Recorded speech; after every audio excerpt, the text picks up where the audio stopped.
ছোট্ট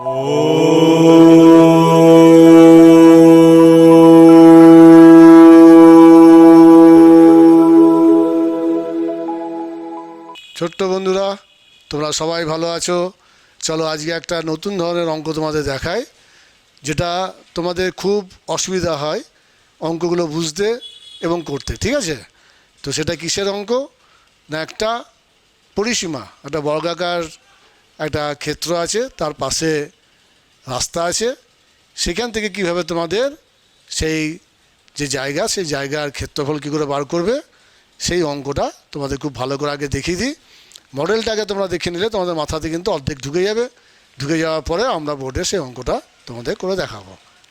দেখো অঙ্কটাতে কী আছে বলো তো। বলছে অজন্তা হাউজিং কমপ্লেক্সের বর্গক্ষেত্র আকার পার্কের বাইরের চারিদিকে 3 মিটার চওড়া একটি রাস্তা আছে। রাস্তা সমেত পার্কের পরিসীমা 484 মিটার হলে রাস্তাটির ক্ষেত্রফল হিসেব করি। এই হচ্ছে অঙ্কের কিন্তু প্রশ্ন। তোমাদের বলেছি প্রত্যেকটি কথা তোমরা যদি বুঝতে পেরে যাও, এই অঙ্কটা কিন্তু খুব সহজভাবে হয়ে যাবে। দুটো পদ্ধতিতে করা যায় অঙ্কটা, সেটা তোমাদের আমি দেখিয়ে দিচ্ছি। প্রথম কথা হচ্ছে কি, এইটা অজন্তা হাউজিং যে কমপ্লেক্স, সেটার বর্গক্ষেত্র থেকে এদিকে সমান আছে, এদিকেও সমান আছে, এদিকেও সমান আছে, এদিকে সমান আছে। তো সমানটা কত আছে সেটা একটা ক্ষেত্রে কি উত্তর দিয়েছে প্রশ্নের, দুটো জিনিস বলে দিয়েছে। একটা হচ্ছে কি, এই যে কমপ্লেক্স পার্কের, এই পার্কটার বাইরের চারদিকে, মানে এই যে এটা প্রথমে হচ্ছে এখানে পার্ক ধরে নাও, এর বাইরের চারিদিকে 3 মিটার করে দেবো। এখানে 3 মিটার, এখানে 3 মিটার, এখানে 3 মিটার, 3 মিটার, মানে পার্কের রাস্তা যেমন বাইরে থেকে হাঁটার জন্য হয়, সেরকম একটা পার্কের চারিদিকে 3 মিটার করে রাস্তা কিন্তু করেছে। ঠিক আছে? এবার রাস্তা সমেত পার্কের পরিসীমা বলছে, রাস্তা সমেত এটা নিয়ে এবার তুমি এইখান থেকে ধরো শুরু করলে, এইখান থেকে শুরু করে এখানে শেষ করলে, এই যে পরিসীমা, পরিসীমা আমাদের কাকে দিকে বলি, কোনো একটি ক্ষেত্রের চারিদিকের যে জায়গা, সেই জায়গার যে দৈর্ঘ্য, সেটাকে আমরা পরিসীমা বলি। তো সেই পরিসীমা ক্ষেত্রে এখানে কী বলছে না, এই যে রাস্তার যে পার্ক ছিল তার পাশে 3 মিটার করে রাস্তা আছে, সেইটাকে নিয়ে, অর্থাৎ এইখান থেকে তো সমস্ত বাইরে বাইরে যদি তুমি একবার ঘুরে আসো, যেটা জায়গা হবে সেটাকে বলে পরিসীমা। এই পরিসীমা হচ্ছে 484 মিটার। যদি তাই হয়ে থাকে তাহলে রাস্তাটি ক্ষেত্রফল হিসেব করি। এবার দেখবো আমরা অবাক হয়ে যাবো যে আমাদের এইখানে বাইরে যেটা বলেছে সেটার সঙ্গে এইভাবে অঙ্কটা আমরা কী করে বার করব। তাহলে তুমি বুঝে গেলে প্রথমে। তা আমরা একটা কি ফর্মুলা জানি, খুব সহজভাবে এই অঙ্কটা করা যায়।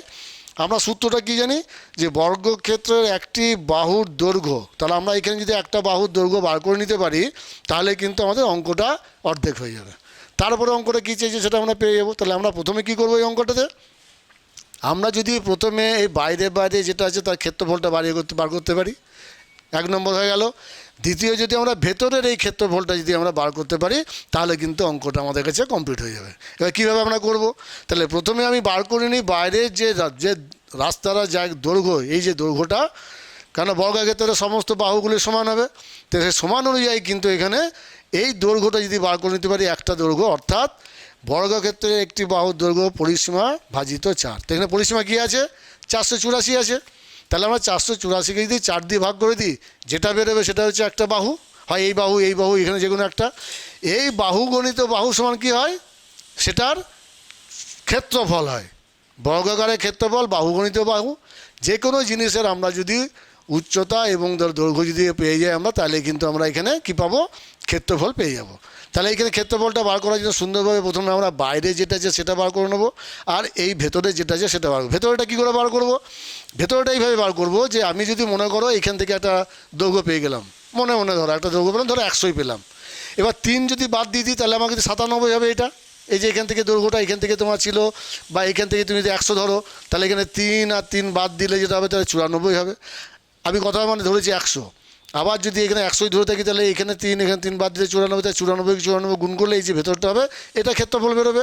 তাহলে বাইরের ক্ষেত্রফল আর ভেতরের ক্ষেত্রফল যদি বাদ দিয়ে দিই, তাহলে কিন্তু এখানে যে প্রশ্নটা চেয়েছে রাস্তাটি ক্ষেত্রফল হিসাব করি, সেটা কিন্তু বেরিয়ে যাবে। এবার এসো অঙ্কটা আমি কিভাবে বোর্ডে করে দিচ্ছি। আগে এই মডেলটা বুঝে যাও, মডেলটা বুঝে যাওয়ার পরে কিন্তু ওই অঙ্কটা করতে কোনো অসুবিধা হবে না। এসো তোমরা বোর্ডে অঙ্কটা দেখে নাও। তাহলে আমরা প্রথমে কি দেখে নিয়েছি, সূত্রটা জানি, অঙ্কটা দেখে নিয়েছি। অজন্তা হাউজিং কমপ্লেক্সের বর্গক্ষেত্রাকার পার্কের বাইরের চারিদিকে মিটার চওড়া একটি রাস্তা আছে। রাস্তার সময় পার্কের পরিসীমা 484 মিটার হলে রাস্তাটি ক্ষেত্রফল। আমি আরেকবার এটা এঁকে নিই, তোমাদের বোঝার সুবিধা হবে। এটা ধরো একটা বর্গক্ষেত্রাকার, ঠিক আছে। এবার এর ভেতরেই আমি দিয়ে দিলাম, এটা ধরো 3 মিটার, এটাও 3 মিটার, এটাও 3 মিটার, এটাই অঙ্কটা আছে। এটা কি বলেছে এবার? এই পরিসীমা বলেছে, কিন্তু আমাদের অঙ্কের সূত্র দিয়েছে, একটা চাবিকাঠি দিয়েছে একটাই, যে পরিসীমাটা কত। পরিসীমা হচ্ছে 484 মিটার। খুব মন দিয়ে শুনবে কিন্তু। তাহলে আমরা সহজে অঙ্কটা করে নিতে পারি কেমনভাবে বলো তো? আমরা জানি বাহুটির যেটা আছে সূত্র, যে বর্গক্ষেত্রের একটি বাহু যদি আমি বার করতে চাই দৈর্ঘ্য, তার পরিসীমা ভাজিত 4।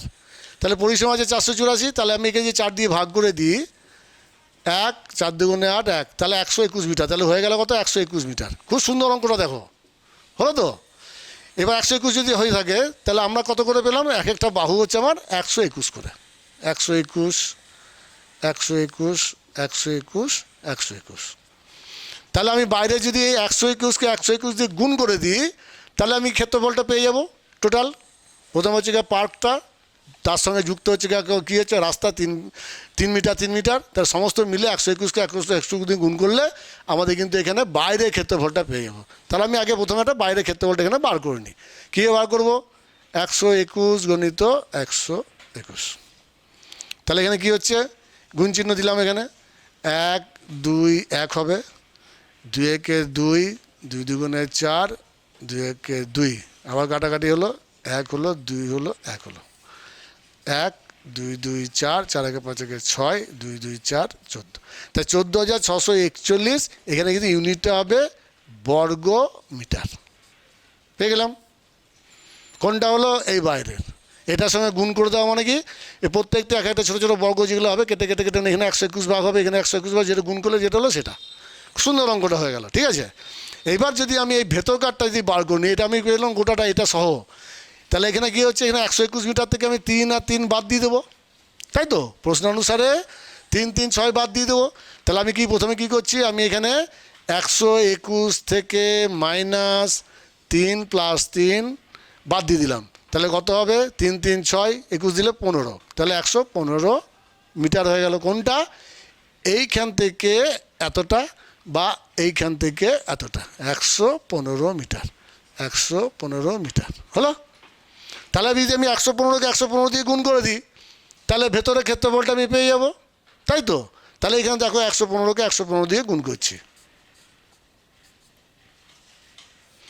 5 5 25, 5 হাতে হলো 2, 5 থেকে 5, 5 দুগুণে 7, 575 গণিত 5 1 1, গণিত 5 1 1।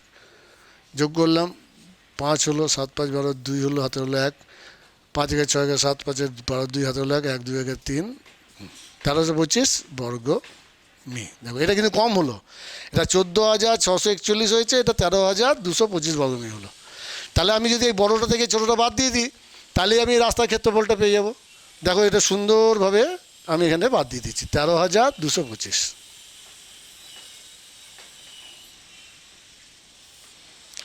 11 থেকে 5 বাদ দিলে 6, 2 একে 3 একে 4, 4 3 একে 4, তাই 1416 বর্গ মিটার। অঙ্কটা পাওয়া গেল। তাহলে এটা খুব সুন্দর পদ্ধতিতে প্রথমে আমরা বাইরেটা বার করলাম, তারপরে ভেতরেটা বার করলাম, তারপরে এইভাবে টোটাল অঙ্কটা বার করলাম। এইটাকে এবারে এক্স ধরে করা যায়, ঠিক আছে। তোমাদের সেই অঙ্কটা আমি দেখিয়ে দিচ্ছি কীভাবে এক্স ধরে করা যায়। তাহলে এই জায়গাগুলো রেখে দিচ্ছি আমি, এগুলো গুণগুলো আমাদের দেখতে সুবিধা হবে। আমি এইখানটাতে চলে আসি। দেখো আমার কি দেখেছি এখানে যে পার্কের যেটা আছে সেটার সঙ্গে কিন্তু মিলিয়ে তার বাইরে যে রাস্তাটা আছে সেটা মিলিয়ে কিন্তু 484 মিটার, ঠিক আছে। তাহলে আমি এখানে যদি ধরি পার্কের একটা বাহু ধরো, দৈর্ঘ্য সমান এক্স, এইখান থেকে এটা হচ্ছে এক্স। তাহলে আমি যদি তার সঙ্গে দুটো 3 আছে,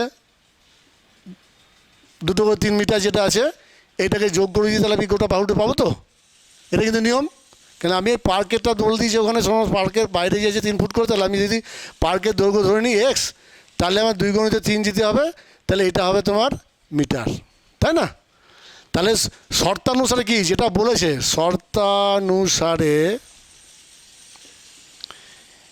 এখানে কি আছে, একটা এক্স ইন্টু 2 + 3, এইখান থেকে এটা আছে একটা, এটা আছে একটা, এটা একটা আছে, তাহলে 4টে এক্স প্লাস 2 + 3 = আমি পাবো 484, তাই না? তাহলে আমি এখানে যদি তাহলে 4 গুণিত এক্স, 4টে এক্স প্লাস 2 গুণিত 3, এটা মিটার, এটা হচ্ছে গা আবার পরিসীমা পেয়ে গেলাম, এটা সমান হচ্ছে 484 মিটার। দেখো বুঝতে পারলে কিনা, দেখো প্রথমে হচ্ছে এক্স ধরলাম, এইখান থেকে এই রাস্তা এই যেটা আছে আমাদের পার্কটা, প্লাস কী করলাম এক্সের সঙ্গে যোগ, এটা আমি যেহেতু জানি না এখন, এটার সঙ্গে যোগ করেছি আমি 2 গুণিত 3, সেটা যোগ করে মানে 6 হচ্ছে, তাহলে এক্স প্লাস 6 হিসেব মতো, তাহলে আমার এখানে কি টোটাল এইটা থেকে এইখানে ঠিক সেম আরেকটা বাহু, আরেকটা বাহু, আরেকটা 4টে বাহু করে দিলাম। এটা যদি একটা বাহু হয়ে থাকে তাহলে আমরা এটাকে 4 দিয়ে গুণ করে 4টে বাহু পেয়ে গেলাম। এইবার আমি এটাকে যদি কী করি, একটা বাহু বার করতে গেলে 4 দিয়ে ভাগ করে দেবো। ঠিক এই অঙ্কটাকেই আমি যদি করি এক্স প্লাস 2 গুণিত 3 মিটার বাই এই যেটা আছে এক্স ইজিক্যাল টু 484, এখানে আমি 4 দিয়ে কী করবো, ভাগ করবো কাকে, 484কে, তাই না? 484কে, তাহলে কিন্তু আমরা পেয়ে যাবো কি যে এক্স প্লাস 2x প্লাস 3 = কত আছে, আর এই অঙ্কটা এখানে, তাই লিখতে যখন অসুবিধা হচ্ছে তোমাদের আরেকটু ভালো করে লিখে দেখিয়ে দিই। আমরা 115 যেটা পেয়ে গেছি, এইটা আমরা মুছে দিলাম, তাহলে অঙ্কটা করতে সুবিধা হবে। তাহলে দেখো অঙ্কটায় এখানটা আমি কী করছি যে 4x, ভালো করে লিখি, 4x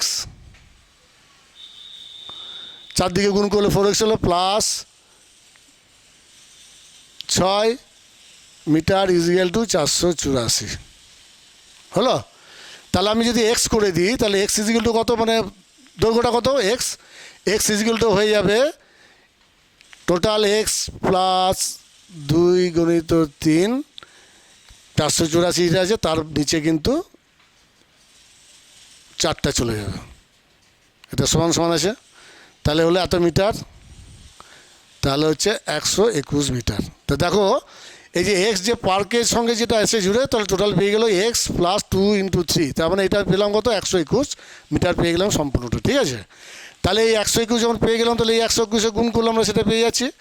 আবার সম্পূর্ণ থেকে যদি এক্স শুধু যদি এটা ধরে থাকি আমি, তাহলে 100 মিটার থেকে আমার 3 × 6, এটা থেকে 3 × 6 যোগ করে এটা পেয়েছি, ওটা বিয়োগ করলে তো আমার 115 আসবে। কী করে আসছে না, 121 বিযুক্ত 3 × 6 -6 সমান 115, যেটা গুণ করে রেখেছিলাম এইটা। তাহলে দেখো এই অঙ্কটার সঙ্গে এই যে প্রথমে 121 থেকে গুণ করে আমরা এটাই পেলাম, আবার 115 থেকে গুণ করে আমরা এইটা পেলাম, এটা বিয়োগ করে 1416, ঠিক একইভাবে অঙ্কটা দুরকম পদ্ধতিতে করা যাবে। তোমাদের যদি অঙ্কটা ভালো থেকে লেগে থাকে, তোমরা তোমাদের বন্ধুদের যাদের এই অঙ্কগুলো বুঝতে অসুবিধা হয় তাদেরকে একটুখানি বলে দেবে, আর তোমরা সাবস্ক্রাইব করবে পরের অঙ্কটা পাওয়ার জন্য। তোমরা ভালো করে অঙ্ক শেখো, তোমরা খুব ভালো থাকো, এই কামনা করি।